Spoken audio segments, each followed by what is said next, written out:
Salut à tous, soyez les bienvenus sur la chaîne qui déboîte. Aujourd'hui nous faisons un petit trio de tests de 3 objets de chez Choetech, tout simple.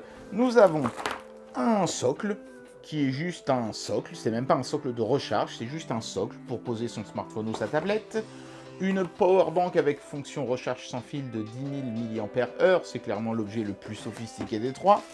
Et un câble Thunderbolt pour relier entre autres son smartphone à un écran de télévision en HDMI, ou un écran d'ordinateur bien sûr. Choetech, c'est une marque que je connais surtout moi pour leurs câbles. Ils équipent en intégralité mon home cinéma et je ne suis jamais embêté. Voyons voir si ces 3 produits tout simples d'aujourd'hui seront à la hauteur. C'est parti pour le trio de test. Et on commence ce petit trio de test avec un objet que j'ai souvent vu et dont j'ai pas toujours compris l'intérêt. Donc je me suis dit, bah allons-y, testons-le, peut-être que ce sera plus clair.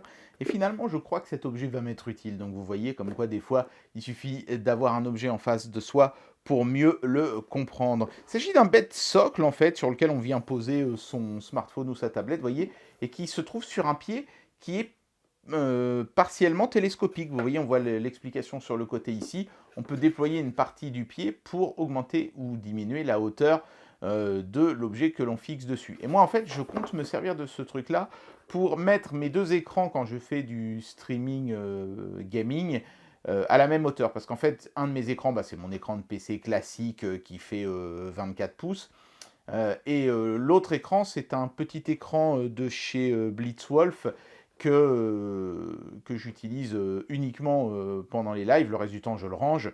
Et lui, il ne fait que 11 pouces. Donc forcément, comme il n'est pas aussi grand, il n'est pas non plus à la bonne hauteur. Il est plus bas, ce qui m'oblige à décaler mon regard beaucoup trop, je trouve, à l'heure actuelle, pour passer d'un écran à l'autre. Au moins, là, je pourrais rehausser l'écran le plus petit pour le mettre à la même hauteur que l'autre. Donc c'est finalement pas inintéressant du tout, ce genre de petit objet. Hein. La finition a l'air magnifique aussi. On voit une petite mise en situation ici. Donc on va tout de suite procéder au déboîtage. C'est pas des objets compliqués qu'on va tester aujourd'hui, vous l'avez compris. Hein. Voilà, donc outre l'objet en lui-même, on a une petite dock. Mais bon, ça vous explique juste que vous pouvez étendre le pied et orienter l'objet. Voilà, vous venez de voir l'intégralité de la notice. Superbe. Une petite carte de satisfaction. Voilà. Et l'objet en lui-même, regardez-moi ça. C'est joli. Déjà, c'est lesté. La base ici est vraiment lourde. On sent qu'ils ont dû mettre une grosse plaque de ferraille ou un truc dedans parce que ça pèse. Le tube, lui, il est en aluminium brossé, anodisé silver. C'est très joli. Et toute la surface ici est striée. Et ça, c'est du caoutchouc dur, c'est pas du plastoc. Donc ça recouvre bien sur le dessous également comme ça enrobe bien l'ensemble. Ça vous permettra vraiment de mettre votre appareil sans qu'il ne craigne quoi que ce soit. Alors on ne peut pas régler la dureté entre guillemets de la charnière, mais ça va, elle est plutôt pas mal. Elle est à la fois souple et ferme, donc c'est bien joué. Voilà. Et donc pour la partie télescopique, il faut tirer, c'est dur. Hein. Ça fait un peu comme un piston de coffre de voiture. C'est fait exprès que ce soit dur, parce que si vous posez quelque chose de lourd, vous n'avez pas envie que ça redescende tout seul, évidemment. Et voilà comment on peut régler la hauteur. Non, je trouve ça pas mal. Hein. Franchement, si vous voulez mettre un objet à hauteur ou en valeur, ça peut être intéressant. Alors, je vais essayer de mettre mon smartphone, par exemple. Toc, voilà. Même avec une coque, il y a une coque sur mon smartphone, ça rentre sans aucun problème. Ça tient très très bien. Nickel, on peut j'imagine le mettre aussi à l'horizontale pour se regarder un petit film ou un petit truc comme ça. J'ai essayé avec des écrans, il n'y a pas de problème. Évidemment, si vous avez quelque chose de vraiment lourd, il y a un petit risque de basculement vers l'avant, mais comme le pied est quand même décalé vers l'arrière sur le socle et que le socle est quand même lesté, faudrait vraiment mettre un truc extrêmement lourd pour que ça bascule. Moi, personnellement, je n'ai pas réussi.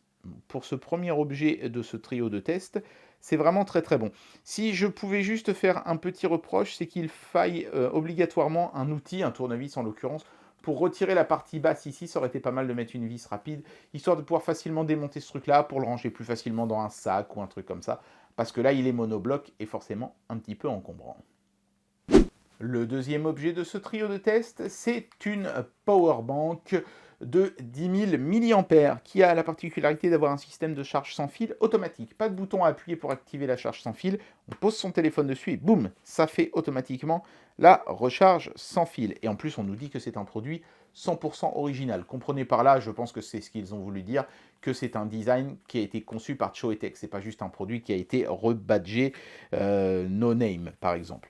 Donc voilà, on voit même ici à l'arrière un petit certificat d'authenticité avec le petit machin à gratter pour dévoiler le QR code. Ils sont allés loin chez Choetech pour être sûr que vous n'ayez pas une contrefaçon. Ils ont peur qu'on les copie. C'est plutôt bon signe, ça veut dire que ça doit être de la bonne cam. Hop là. J'imagine qu'on a encore de la doc là-dedans. Oui, bon, on retrouve le même principe avec la petite carte de satisfaction et la notice qui est cette fois-ci un petit peu plus prolifique et qui est multilangue aussi. Je vais essayer de trouver le français. Il doit être de l'autre côté. Japonais. Voilà, français. Très bien. Bah, voilà, vous ferez pause si vous avez envie de lire, de vérifier si c'est bien traduit. Mais voilà, c'est vraiment basique. Hein, c'est les différents fonctionnements d'une powerbank. Les explications sur les différents boutons, c'est surtout cette case-là qui sera intéressante. Voilà. Et le produit en lui-même est fourni avec un câble de recharge en USB type C aux deux extrémités. Donc ça, c'est pas mal parce que vous branchez votre smartphone USB type C d'un côté et de l'autre, ici, directement à la powerbank et vous avez du power delivery. Donc ça, c'est très très cool. Par contre, ça veut dire aussi que si vous voulez recharger la batterie, il faudra que vous ayez une prise USB type C sur votre ordinateur. Sinon, il vous faudra un petit adaptateur qui n'est pas fourni. Ça, c'est peut-être le petit point faible. Et la powerbank en elle-même, j'aime beaucoup parce qu'elle a une petite texture un peu façon fibre de carbone. Qui est plutôt bien vue. Ça assure une glisse. On peut poser son téléphone dessus et ça ne va pas le gripper ou je ne sais pas quoi. Ici, je vois du micro USB. Alors du coup, je ne sais pas, j'imagine que c'est pour pouvoir recharger la batterie avec un chargeur de téléphone qui serait dans ce format-là, certainement. Ici, donc, la prise USB type C qui est bidirectionnelle. On peut recharger la batterie via cette prise également. Et ici, une prise USB, évidemment, pour recharger l'ensemble de vos autres appareils. Mais nous, ce qui va surtout nous intéresser, c'est la fonction recharge sans fil. Si j'appuie sur le bouton ici, je vois le niveau de charge qui s'affiche avec des petites LED ici. Voilà. Alors, vous les voyez clignoter à la caméra, mais ça ne le fait pas à l'œil nu. Et là, j'ai 3 voyants sur 4 d'allumés, donc la batterie est chargée à 75%. Alors normalement, je n'ai rien à faire, je n'ai pas besoin d'appuyer sur de boutons ni quoi que ce soit, j'ai juste à poser mon téléphone pour que ça charge. On va vérifier ça tout de suite. Et ça marche. Et en plus, c'est marqué que c'est une charge rapide. Attendez, je vais rallumer pour que vous puissiez voir. Voilà, charge rapide sans fil. Donc ça doit être au bas mot du 7,5 watts. Je ne sais pas s'ils disent dans la notice si c'est du 7,5 watts ou du 10 watts. C'est du 10 watts. On peut recharger en sans fil à 10 watts. Donc ça, c'est vraiment très très cool. Une batterie très complète et en plus, elle n'était pas excessivement chère. Par contre, c'est dommage qu'il n'y ait pas l'adaptateur USB type C vers USB pour la recharger avec son PC. C'est le seul truc qui manque, je trouve. Et on finit ce trio de tests avec le test d'un cordon un peu particulier, puisque à un bout de ce cordon, on a de l'USB type C et à l'autre bout, on a du HDMI. Ça va vous permettre, en fait, ce genre de câble, de brancher les appareils compatibles avec un écran beaucoup plus grand. Par exemple, on va faire l'essai avec mon smartphone qui est un Samsung Galaxy S8. Quand vous achetez ce genre de câble, Choetech vous fournira sur la fiche technique du produit, sur le site d'achat, la liste de tous les appareils compatibles. Vérifiez toujours que votre appareil est compatible parce que ça, c'est un petit peu l'erreur du débutant quand on achète des câbles. C'est de se dire, ça rentre dans les prises, donc ça va forcément marcher. Non. Une prise peut être capable de véhiculer certains signaux et pas d'autres. Et ce n'est pas parce qu'un câble rentre dans une prise que obligatoirement ça va fonctionner. Hein, je dis ça parce que j'ai vu des fois des branchements un peu exotiques chez des clients que je dépanne dans mon travail et les gens s'étonnaient que ça marchait pas. Ouais, mais c'est pas parce que tu as un câble Péritel aux deux bouts que si tu branches les deux bouts sur deux sorties, au lieu de mettre un côté sur une entrée et l'autre sur une sortie, que ça va marcher. Forcément. Là, c'est un peu pareil. Donc moi, normalement, mon téléphone est dans la liste des appareils compatibles.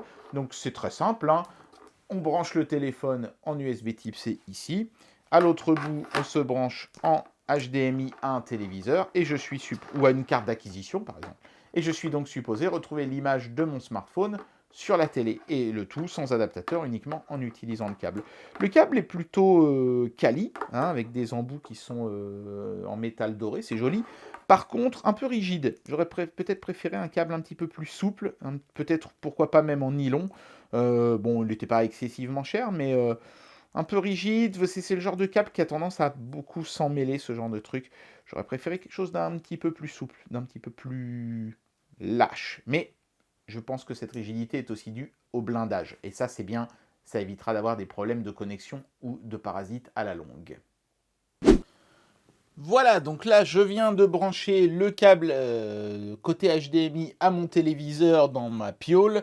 Et je vais brancher l'autre bout à mon smartphone devant vous, comme ça. Tac. Voilà, donc je viens de voir quelque chose sur le téléphone. Et hop, j'ai la même chose sur l'écran du téléviseur. Et là, c'est marqué « Bienvenue dans Samsung DeX ». C'est l'interface spéciale de Samsung pour les grands écrans. Samsung ne se contente pas de faire juste un bête mirroring de ce qu'on a sur l'écran du téléphone sur le grand écran. Ils font une interface un peu à la Windows avec des icônes, etc. Mais on retrouve le même contenu ensuite que dans le téléphone. Voilà, donc ça marche vraiment parfaitement bien au quart de tour. L'image est nickel, super nette. Là, on est sur du Full HD. C'est vraiment très très propre. Donc très satisfaisant ce genre de petit câble. Moi, je pense peut-être m'en servir pour faire à terme des lives sur par exemple des jeux mobiles. On ne sait jamais, ça peut être intéressant si quelqu'un a envie qu'on fasse un jour un live sur un jeu mobile ou tablette.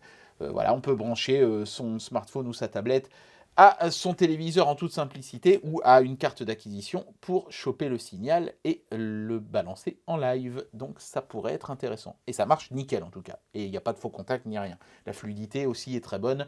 Donc impeccable. On peut aller jusqu'à 60 frames secondes en 4K. Moi, évidemment, ce sera du Full HD si un jour je fais des lives.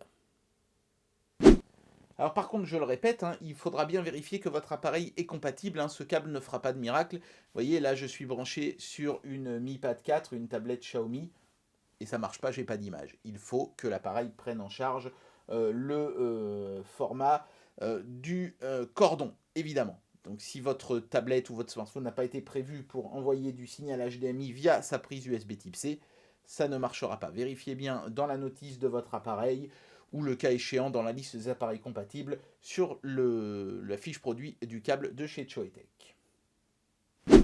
Nickel ce petit câble, parfaitement fonctionnel avec mon Samsung, mais ça confirme bien ce que je vous disais. Toujours vérifier quand vous achetez ce genre de câble que vous avez une compatibilité avec l'appareil que vous comptez utiliser avec. Ça n'est pas parce que vous avez une prise comme ça sur votre téléphone et une prise comme ça sur votre télé qu'en branchant les deux, ça va nécessairement fonctionner. Mais à part ça, le câble est vraiment nickel. Il faudra faire gaffe aussi, quand même, vous voyez, la prise HDMI a une certaine largeur ici. À ce que vous ayez la place à l'arrière de votre téléviseur, par exemple, pour mettre un tel câble. En général, les câbles HDMI s'arrêtent plutôt là. Là, vous avez tout ça en plus. J'imagine qu'il y a l'électronique pour faire la conversion entre ce format-ci et ce format-là dans le petit boîtier ici. Donc, à prévoir si vous comptez faire une installation avec ce cordon-là. Mais je suis content de l'avoir parce que maintenant, si je veux brancher mon smartphone Samsung et faire une acquisition pour un petit jeu ou un truc comme ça, je serai en mesure de le faire. Ça peut toujours servir. Et bien voilà, c'était le test de ces 3 petits objets de chez Choetech. Choetech, c'est vraiment l'accessoiriste qui avance dans le sillage de constructeurs comme Ugreen ou OK. Il propose des objets vraiment diversifiés, mais ça reste des accessoires de bonne qualité, bien foutus. Pas parfait non plus, mais à des prix tellement compétitifs qu'on ne peut vraiment pas se plaindre. Moi, je suis très content d'avoir ce petit machin-là, parce que ça va me permettre d'avoir, pendant mes lives, mes 2 écrans orientés de la même façon et à la même hauteur l'un par rapport à l'autre. Et ça, mine de rien, c'est vraiment très cool. Donc c'est comme ça qu'il faut prendre ces objets-là, comme des petites choses toutes simples, mais qui vont, mine de rien, bien améliorer votre vie au quotidien. Merci, Choetech. Et bien voilà, c'était le test de ces 3 petits objets tout simples de chez Choetech. J'espère que cette petite vidéo vous aura plu. Et moi, je vous dis à très bientôt pour un prochain test.